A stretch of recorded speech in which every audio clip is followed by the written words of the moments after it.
Jamhuri ya Muungano wa Tanzania, kazi na utu. Hongereni na mapumziko ya Pasaka. Mwanakondoo ameshinda.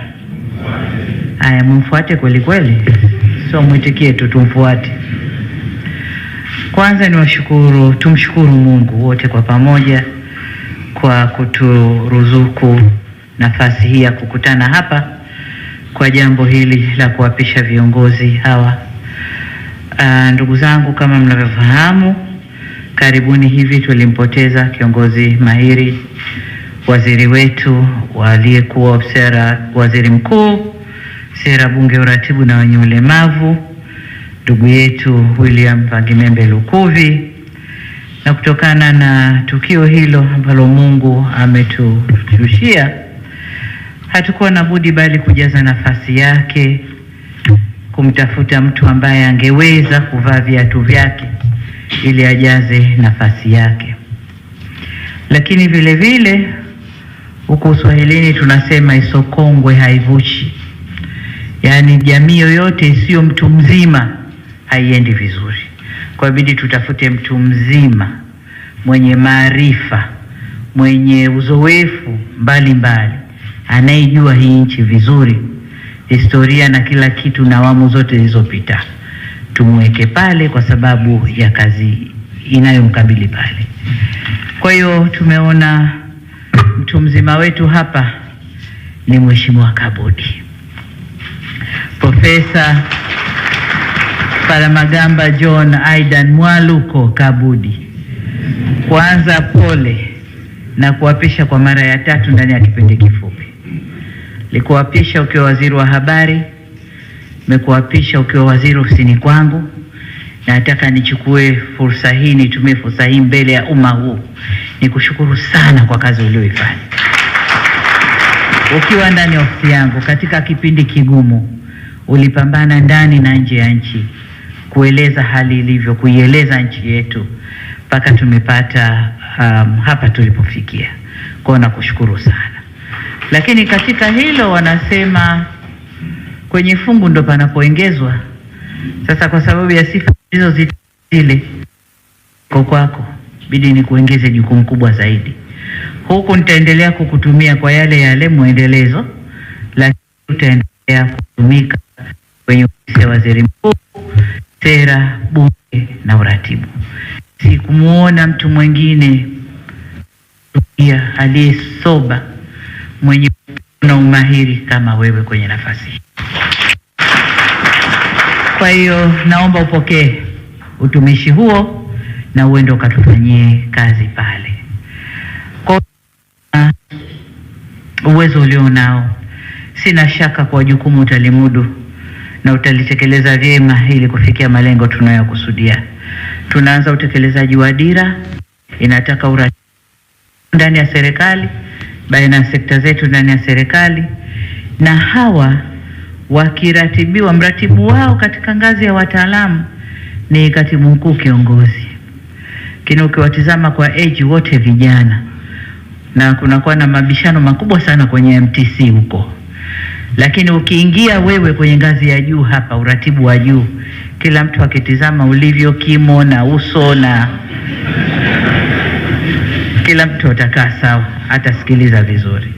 Lakini tunahitaji pia sauti yenye ukomavu na uzamivu wa mambo, na wewe una ukomavu na uzamivu wa mambo, na ndio maana tumekupa jukumu hilo. Kwa tunapokwenda kuanza utekelezaji wa dira, naomba kuyasimamia hayo, kuiratibu serikali kwa karibu zaidi, kufanya tathmini na ufuatiliaji kwa karibu zaidi. Pole sana kwa kazi nzito, lakini ndio hivyo, kwenye fungu ndo kunakoongezwa. Hongera sana. Manaibu mawaziri tumeswitch. Alikuwa mazingira kaenda TAMISEMI, alikuwa TAMISEMI ameenda mazingira. Tumewaswapu tu. Na hii ilikuwa nafuatilia ziara ya waziri mkuu, ziara yake ya mwanzo ile. Nikakuona ndugu yangu kwa Gwila ulivyo active na heka. Sasa zile heka zitanifaa sana kwenye kusimamia mazingira. Huyu Ndugage yuko kama padri hivi. Kwa hiyo yeye mwache aende akasimamie afya kule, sio au elimu, na yeye si mgeni TAMISEMI, ameshafanya kazi nzuri sana kule. Kwa hiyo huyu aende kule, lakini zile heka zako twende tukasimamie mazingira ya Tanzania. Sawa ndugu yangu? Haya, hongereni sana. Mheshimiwa Mdemu, kamishna wa tume ya mahakama, wewe sina hata la kusema, uzoefu wako ni mrefu. Tukiupanga hivi utatoka hapa mpaka Kizimkazi. Kwa hiyo kuelezea ni mrefu sana. Sina shaka na kazi niliyokupa. Najua tutakwenda kushirikiana na tume, fanye kazi nzuri kwa mahakama yetu. Hongera sana. Ndugu zangu, tunapopata nafasi kama hii na kwa hali ya dunia ilivyo, siachi kuzungumza mambo yanavyoendelea duniani na athari zake kwa nchi yetu. Nilidokeza kidogo siku ya msiba, lakini ile haikuwa siku ya kuzungumza makubwa sana ya haya. Lakini leo naomba nitumie fursa hii tena nizungumze kidogo kuhusu hali ile. Hali tumeiona, imeleta athari kwa ulimwengu mzima. Wiki iliyopita hapa nilikuwa naangalia, narushiwa bei za mafuta kwa nchi mbalimbali ulimwenguni. Nikaona Europe bei zilivyopanda ni euro 6,000 kwa lita moja. Marekani dola 8,000 kwa lita moja. Ukija huku kwetu Afrika mambo yako juu. Kuna nchi ambazo tayari zimeshawapa watu wao ruhusa kufanya kazi majumbani, kusiwe na movement za magari kwenda maofisini na kurudi. Lakini kuna nchi ambazo kwa kiasi kikubwa zimepunguza matumizi ya mafuta na wana upungufu wa mafuta. Leo tumeamka na neno la faraja. Neno la faraja kwamba angalau pale Humuzi sasa ukiongea nao vizuri wale jamaa, vimeli vinapita, kwa hiyo inatupa hope kwamba meli itapita. Na kwa ile kuruhusu tumeli za awali za Ufaransa, za Japani, za wapi, kidogo nimeona bei ya mafuta imeshuka kidogo. Sasa hii inatupa matumaini, lakini vivyo hatumjui yule jamaa naye anavyoamka ndio dunia inavyocheza hivyo. Kwa hiyo nimesema niligusie kwamba tuna hiyo crisis. Ndani ya serikali tuna matumizi makubwa sana ya mafuta. Magari ni mengi, safari zetu ni nyingi. Niwaombe sana tuanze kupunguza matumizi ya mafuta. Tunaanza kupunguza matumizi ya mafuta. Nami naanza na ofisini kwangu. Ninapotembea maafisa wote wakubwa wote na magari yao nyuma wananifuata. Kuanzia sasa ninapokwenda kokote, wote nitawaingiza kwenye kibasi kimoja. Msafara utakuwa escort yangu ya polisi na yangu na gari ya akiba nyuma. Wanaobakia wote nawaingiza kwenye kibasi kukata matumizi ya mafuta. Kwa hiyo ninaomba nanyi katika maeneo yenu tukate matumizi ya mafuta. Lakini kwa sababu nazungumza hapa na wananchi wananiona, kaniongee na wananchi kwamba upandaji wa bei ya mafuta mara zote unakwenda na upandaji wa bei za bidhaa.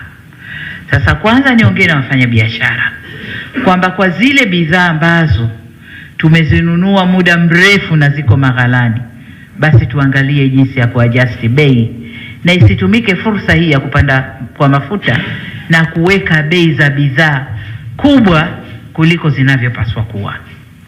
Lakini wananchi pia, kuna bidhaa ambazo zinaingia kipindi hiki ambazo zimekumbana na msukosuko huu, bidhaa zitapanda bei.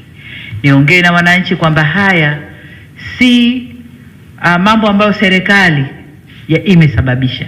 Ni mambo ambayo yana ulimwengu mzima na hapa kwetu. Nilianza kutaja bei za mafuta kwa nchi mbalimbali. Hapa kwetu Tanzania bei ziko chini ukilinganisha na majirani zetu wote waliotuzunguka, pamoja na wengi wao kupunguza kodi kwenye mafuta, lakini bado Tanzania bei yetu iko chini kuliko wengine. Kwa niwaombe sana wananchi tuwe watulivu kipindi hiki, na tuendelee kuomba kama nilivyoomba siku ile kwamba hili jambo liende kuisha, vita hii ya Irani, Israel na Marekani iishe, ili flow au mwenendo wa biashara na meli za mafuta na meli za bidhaa uende kama kawaida, ili tuishi maisha yetu ya kawaida. Lakini kwa sasa hivi niombe sana wananchi wa watulivu, wa wasamilivu. Sisi kama viongozi wa nchi mbalimbali tunajitahidi kunyanyua sauti zetu, kuzungumza na wenzetu, kushawishi wenzetu vita hii malizike, ili maisha ya wananchi yarudi kuwa ya kawaida. Kwa hiyo niwaombe sana wananchi kwa watulivu. Hili si jambo ambalo limesababishwa na serikali yetu, lakini jambo lililoathiri ulimwengu mzima. Baada ya kusema hayo, ndugu zangu, niwapongeze wote walioteuliwa na niwatakie kazi njema. Jicho langu liko karibu nanyi, nitawatizama kwa karibu zaidi. Napenyezewa hapa bei za mafuta. Nilisema 1000 ni mamia. Kwa mfano Europe ni 600. Ni 600 na dola 800 kwa Marekani. Sasa dola 800 alafu euro 400 kwa leo na dola 600 kwa leo. Na sio 1400 na 6000, nimerekebishwa. Kwa hiyo habari ndo hiyo, na wale wana habari mlokuweko rekebisheni hiyo. Msije mkaenda mkasema rais kasema 1800. Nimesharekebisha 600 na 800. Na kwa leo ni 400 na 600. Na probably hapa kwetu kwa taarifa za wizara nimeambiwa kidogo, lakini bei zimeshatangazwa. Tukitangaza kipindi kijacho wenda tukarudi chini na bei zetu pia. Lakini juu ya hivyo sisi tuko vizuri kuliko wenzetu. Tuko vizuri na stock. Tuna uhakika wa miezi 3, na ni matumaini yetu kwamba chini ya miezi 3 haya mambo ya kugongana huko kwa wenzetu yatakuwa yamemalizika. Kwa hiyo tuko salama. Asanteni sana kwa kunisikiliza na kazi.